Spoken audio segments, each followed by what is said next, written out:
Up next on the Rockbridge Report, it wasn't quite along party lines. Learn more about the close Senate vote that confirmed Robert F. Kennedy Jr. to Trump's cabinet.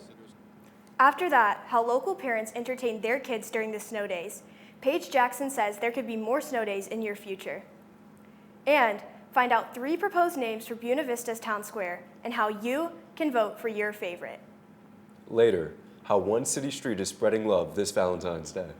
All that and more coming up right now on the Rockbridge Report. Live from the campus of Washington and Lee University with news from Rockbridge County, this is the Rockbridge Report. Welcome to the Rockbridge Report. I'm Devin Bateman. And I'm Katie Eubanks. Breaking this afternoon, Robert F. Kennedy Jr. was sworn in as President Donald Trump's health secretary.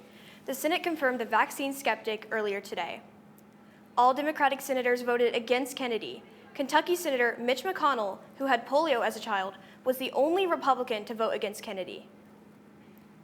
The Rockbridge region faced heavy snowfall this week, causing travel disruptions and keeping road crews busy. As rain follows, residents are returning to normal schedules. The Rockbridge Report's Carmen Bunker is live from McCorkle Drive. Carmen, it looks like city crews got a big break today. That's right, Devin. It's 47 degrees right now, and the warm air today at least melted some of that white blanket. But for the past 2 days, the crews contended with a foot of snow, testing the regional resources. A winter storm blanketed Rockbridge, disrupting government, schools, and businesses in the region. Some places received over a foot of snow, making travel hazardous. Plows hit the streets early, focusing on major roads before conditions worsened. Did get a foot of snow in the Rockbridge area, and even in Allegheny County it was more than that, probably close to 18 inches. So the crews were out all day yesterday, and they continue to be out today. While main roads were cleared, side streets and sidewalks remained icy. County and city offices shut down Tuesday and reopened with delays Wednesday. The people that really do the work are beat up, and they're contractors, emergency management, and fire and EMS and law enforcement. So, but we do a lot of pre-planning to make sure that we handle it the best way we can as a community of organizations. Even on Wednesday, as crews cleared roads, residents navigated tricky conditions. We walked our dog out by Brubaker Field, and we hit a patch of open field that we had to kind of crunch and plow through. But other than that, it's a lot better than the last go we had when it got super cold and everything just turned into a big ice rink. After January's snowfall gave the area a trial run, local crews were ready to handle this storm. Yeah, I felt like we certainly had a good trial run with the snow in January. So yes, I think we were well prepared for it. Rockbridge County, Lexington, and Buena Vista schools were closed Tuesday and Wednesday as road conditions remained unsafe. While the snowstorm disrupted daily routines for many residents, it also brought a chance to enjoy the winter weather. It's like you never lose that joy of having an extra day off, but the beauty, this snow was really pretty. It's been a while here in Lexington since we've had significant snow, a couple of years, so it was just so pretty last night looking out at it. The winter storm wrapped up Wednesday morning, but as the snow began to melt, rain moved into the area. Reporting live from McCorkle Drive, I'm Carmen Bunker. Back to you in the studio, Katie. Entertaining children at home these days can be a challenge, and many people are in the same situation. With all schools in the area canceled on Tuesday and Wednesday, parents were forced to take care of children from home. Emmy Amison found out how families adjusted to the slew of cancellations. Over the past 2 days, during what would normally be school hours, Lexington City and Rockbridge County students could be found outside sledding or building snowmen. This has been fun because we have this opportunity to go outside a little bit. Families are enjoying more time outside with their kids than they typically can. A Lexington staple is heading to Harrington Waddell Elementary School to sled down the hill. They love to play out in the snow, so they usually go do that, and we'll just kind of send them down to the hill by themselves. While snow days are fun for children, parents are concerned about the impact on their schedules and the possibility of make-up school days. My husband's a professor, so if I can't go to work, or if the kids are out of school, and I'm scheduled to work and I can get there, I'll go, and he'll cancel classes. The Ramies are not the only one with this challenge. Many residents find it difficult to continue their work if their children are out of school. The law school, definitely, there's the requirement that you make up classes that you miss. Rockbridge County High School has had online-only learning over the past 2 days, while other schools in the area have yet to schedule makeup days. With the Rockbridge Report, I'm Emmy Amison. Rockbridge's snowiest winter in years isn't over yet. Paige Jackson says more snow in the forecast for next week, later in the newscast. A popular downtown retailer is preparing to move its Main Street location as the building's new owner plans renovations. The Rockbridge Report's Emily Scaff says those plans are forcing Pumpkin Seeds to move out a month earlier than expected. Lexington's cutest darn store has stood on the corner of Main and Washington Streets for over 25 years. But in less than 2 months, Pumpkin Seeds will be forced to relocate faster than expected. Well, we need to get out. They gave us until the end of April. I thought we were going to be here through graduation. So when we found out that we had to leave earlier, I just started to look around. The Rockbridge Report reported last fall that the owners of Pumpkin Seeds were told they had to move after the building was put up for sale. Co-owner Siobhan Deeds says she is looking forward to the change, but will miss her current building. It's kind of like stages of grief. At first I was really sad, and then I got a little mad about it, and now I'm just complacent. Like I've found a great spot, and I'm just gonna wash my hands of it. 1 North Main Street was sold through the J.F. Brown Real Estate Company. The new owners cannot be reached for comment. They're gonna have to renovate it, and so they asked me to leave. Rebecca Logan, director of Main Street Lexington, says businesses are worried about the movement of stores downtown, but owners recognize that change in location does not always have negative impacts. That's not always a bad thing, and since they're finding spaces, their clientele will find them. Pumpkin Seeds will be open on West Washington Street by March 31st. Deeds says she does not plan to make any major changes to her inventory. It won't change too much. Will always be Pumpkin Seeds. Pumpkin Seeds will remain open for 1 week following the day of their reopening at West Washington Street to sell the rest of furnitures and fixtures. For the Rockbridge Report, I'm Emily Scaff. According to public records, 1 North Main Street was purchased by the owners of the Georges in downtown Lexington. The nonprofit Main Street Buena Vista announced that Jen Carpenter, the nonprofit's promotions chair, will now be its new executive director after Carpenter's predecessor stepped down. In Carpenter's previous position, she coordinated volunteers for the Main Street events and promoted businesses through social media for 3 years since the nonprofit's foundings. The Buena Vista School Board announced that it will begin the process of hiring a new superintendent. The current superintendent, Tony Francis, announced last year that he plans to retire this July. Francis says the next superintendent will face challenges like adopting new state education policies, renovating old schools, and retaining teachers. The school board began the search by creating a survey to get public input on necessary qualifications. Coming up next on the Rockbridge Report, snowstorms and heavy rainfall are hitting the eastern U.S. Find out if the rain and snow will continue here in Lexington. And right after the break, find out the potential names for Buena Vista's new town square and learn how to vote for your favorite. Welcome back to the Rockbridge Report. Main Street Lexington is looking for material and labor donations to support a planned $1 million renovation of the courthouse square. Lexington City Manager Tom Carroll says the push comes after the group's application for a state grant was denied, leaving 2/3 of the project budget in doubt. For details, read Jordan Hoover's story at rockbridgereport.wlu.edu. Buena Vista's Town Square project is in its final stage, and residents will have a say in how it turns out. The Rockbridge Report's John Little has the story. Buena Vista's Town Square project, in the works since 2021, is almost finished. Last spring, the community gave it a pavilion. Soon, the community will give it a name. The city opened nominations in the fall and has selected 3 finalists. Magnolia Square, named for its location, Green Valley Junction, reflecting the city's railroad history, and Piccadilly Commons, named after a restaurant on the lot during the 50s. And you just check the option that you prefer, put your donation inside, and drop it in the box. Voting ends on May 1st, with a winner decided by the total amount donated. People can donate any amount. And whichever one has the most amount of money towards it is the winning name that we'll unveil in a summer ceremony. People can vote online or in person at select locations. I went to local businesses with ballot boxes to ask about the names, and Magnolia Square was the frontrunner. I definitely like Magnolia Square. I think that sounds really pretty and it feels really community tied to me. The city estimates the project in all its stages will cost around $700,000, with $500,000 raised. The remaining work includes finishing bathrooms and adding a mural with a chosen name. Ramsey said the naming process reminded her of nearby Penny Park, named in 2003 after its fundraising campaign using pennies. Even though I was a really small child, I've remembered and kind of adds to that sense of pride and ownership and something I've gotten to be a part of, which was really a huge inspiration for this. With the Rockbridge Report, I'm John Little. Connections Plus, a local nonprofit hospice provider, has hired 3 new staff members for its Advanced Illness Care Program. The effort aims to provide extra support for those who are suffering from illnesses such as cancer or dementia but do not need hospice care. The group is planning to implement a new program in July and hopes to see 250 patients by the end of the year.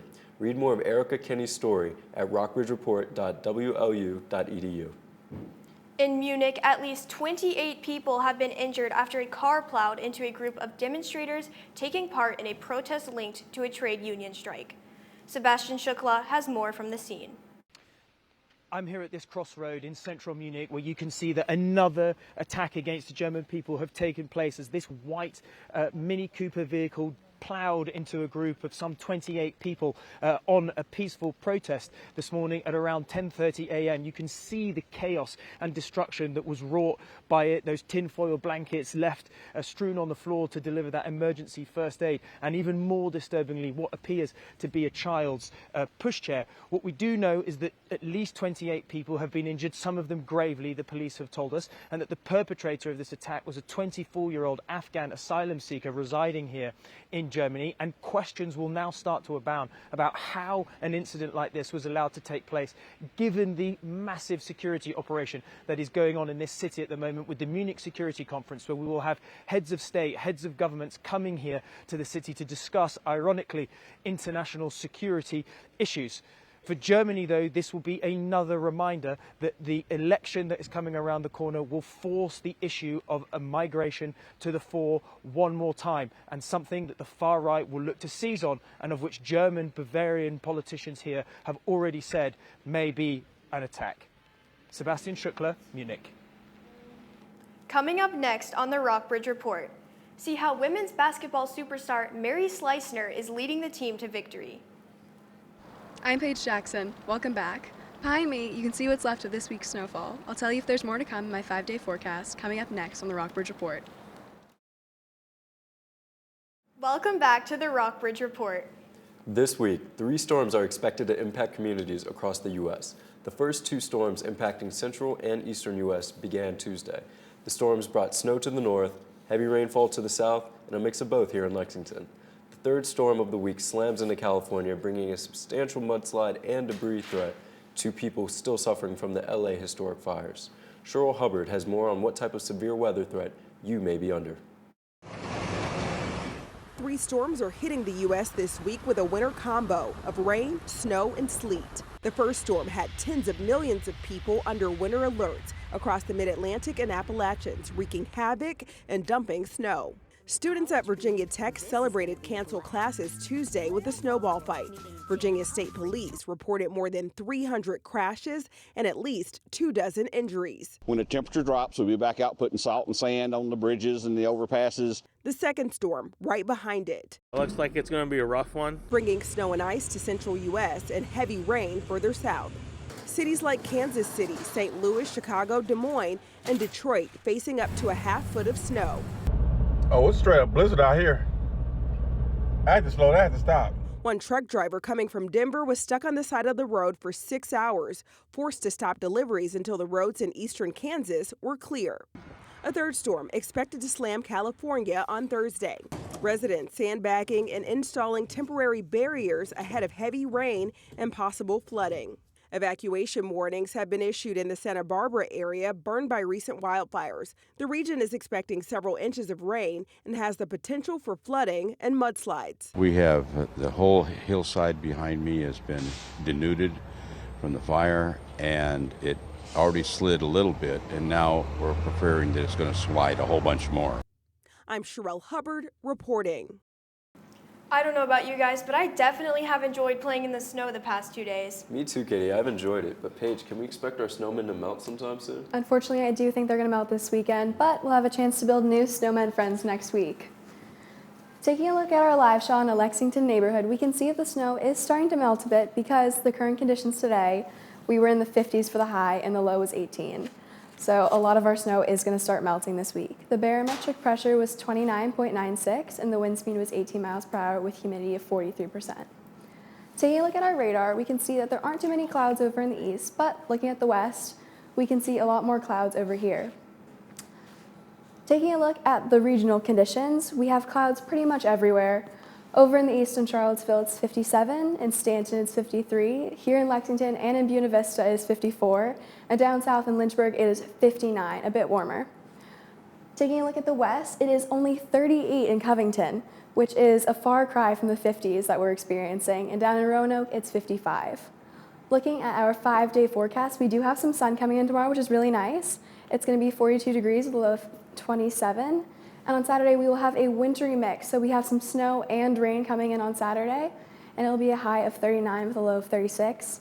On Sunday, unfortunately, we do have some real showers coming, so we can expect that to sweep away what's left of our snow with a high of 56 and a low of 25. And looking into next week, on Monday, we're going to get some sun with a high of 38 and a low of 20. On Tuesday, it's going to be partly cloudy with a high of 41 and 24. And we can't see it on here, but I've heard that on Wednesday we might get 3 inches of snow, which is really exciting. Back to you, Devin and Katie. Thanks, Paige. Coming up on the Rockbridge Report, 2 girls basketball teams are taking the court during a W&L halftime show. And then how One Denver Avenue is showing love this Valentine's Day. All that and more coming up next. Welcome back to the Rockbridge Report. Katie, I was trying to make it to some sports events, but the weather wasn't allowing it. Yeah, I saw a lot of local events got canceled because of the weather, including sports. Shay, could you fill us in? Yes, Katie. Unfortunately, anyone who is trying to get to a W&L baseball game this weekend is going to have to wait. Many of Washington and Lee's games were canceled this week due to the snow, including the baseball team's debut against Muskingum University. The Generals will now kick off their season next Thursday in Kannapolis, North Carolina, as they take on Berry College. The heavy snowfall also postponed the men's basketball game against Roanoke College last night. The teams will now play tonight at 7 p.m. here in Lexington. But the weather is not stopping the swim teams from chasing another ODAC championship win. The men's and women's teams traveled to Greensboro, North Carolina on Tuesday to kick off the meet last night. Both the men's and women's 800 freestyle relay teams took first place. The men's relay time broke the program record. And that wasn't the only record broken this week. Generals wrestling senior Tade Omishore broke the program record for fastest pin. Head against Asimore. Tade getting the work for the Generals. And he bends them. 8-second pin. Here in Lexington, the women's basketball team demolished the University of Lynchburg, 91-57. During Saturday's game, the Rockbridge Area Recreation Organization brought 2 of their girls' basketball teams to take the court. The Huskies and the Pink Flamingos battled it out at halftime. Currently, over 160 girls ages 5 to 13 are participating in RARO's basketball programs. The young girls spent the rest of the game watching the W&L women's basketball star, Mary Slicener, log another 30-point game. Slicener has been named to the D3Hoops.com Team of the Week for the 3rd time this season. Also for the 3rd time this season, Slicener was chosen as the National Player of the Week by the U.S. Basketball Writers Association. Good afternoon, Rockbridge. I'm here at Washington and Lee's Holcamp Gym, where the Generals women's basketball team just secured their 19th win of the season with a 91-57 victory over the University of Lynchburg. And leading that charge was junior captain Mary Slicener. Mary, another 30-point game for you. What clicked today?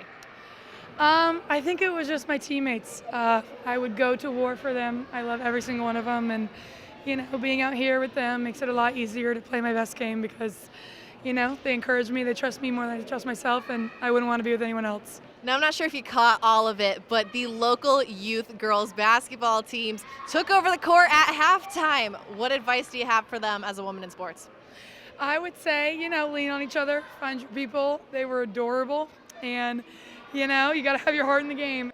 Now, I actually had the chance to ask them a couple of questions after the game, seeing what advice they had for the Generals this season, and the most frequently given answer was have fun. But one little girl wanted me to remind you that on those bank shots, to always aim for the top right corner of the white box behind the hoop. So any comment on that advice? Yeah, well, she's got it all right.